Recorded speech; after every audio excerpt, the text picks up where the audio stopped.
Natin ito. Ang problema ng unit natin ay panel issue. Ito yung model niyan, Devant 43 inches 103. So panel issue. Pero sabi nung nagdala nito ay power supply daw. Pero nung tinesting ko siya, ito yung display ng screen niya. So pag ganito problema, gagawin nyo dahil nagkaka-display naman siya, yung guwit-guwit na yan, ibig sabihin niya may supply yung ating DC to DC. Gumagana yung DC to DC natin. Kaya lang dahil sa may leak siguro yung mga clock signal nito, kaya ganun ang display niya.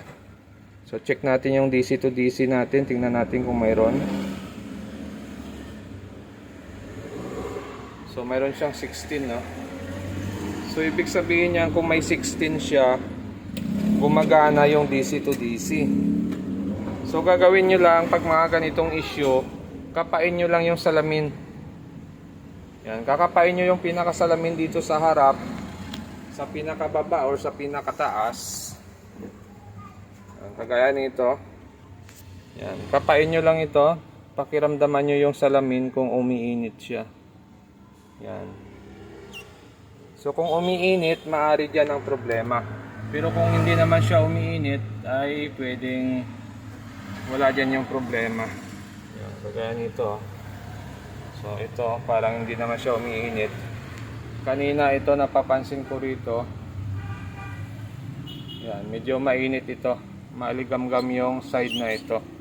So maaari dito yung problema. Yun, no?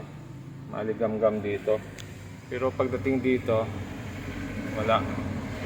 Malamig pa rin siya. Okay. So try natin dito.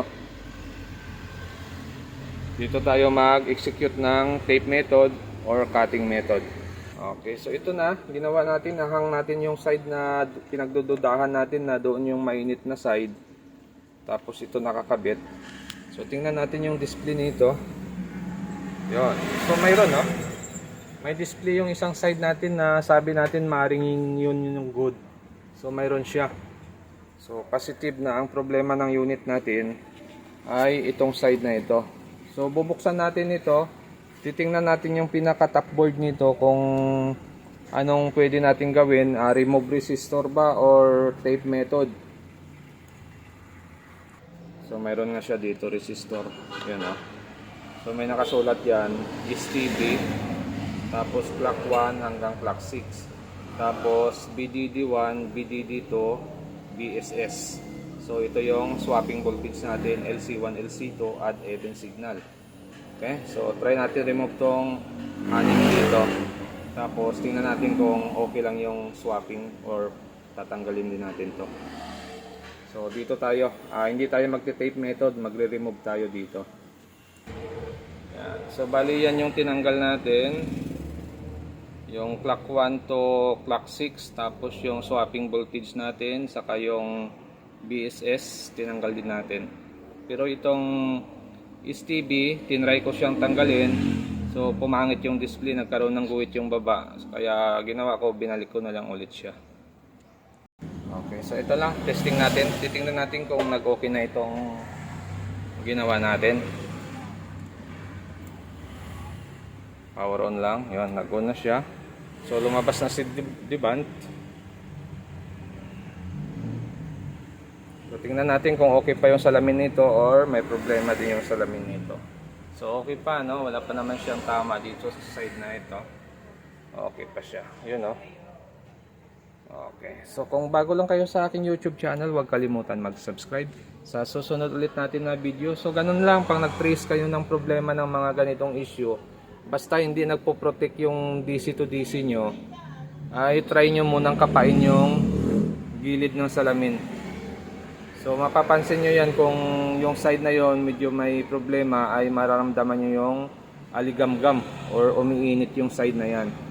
So ganun din sa kabila, pakiramdaman nyo rin siya kung umiinit din. So kung saang side yung umiinit, ibig sabihin doon ang problema. Or minsan okay naman, pero mas maganda yung ganong setup muna, ganong pag-check kung saan yung banda umiinit, try nyo muna doon. Kasi minsan doon ang problema dahil umiinit siya dahil sa mayroong leak na yung circuit natin, kaya naglilik yung supply.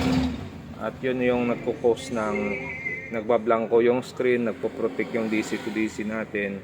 So, ganun lang. Step by step lang para makuha natin kung saang side yung problema. So, ito sa ginawa natin ito, nalaman kaagad natin na itong side na may problema kasi nga nung kinapa natin yung side na ito, medyo maligam-gam siya. Tapos yung kabilang side naman, okay naman yung salamin niya, hindi naman umiinit. So, nung nag-execute tayo dito, ay positive na doon nga talaga yung problema niya. So, yun, no? Okay na yung unit natin.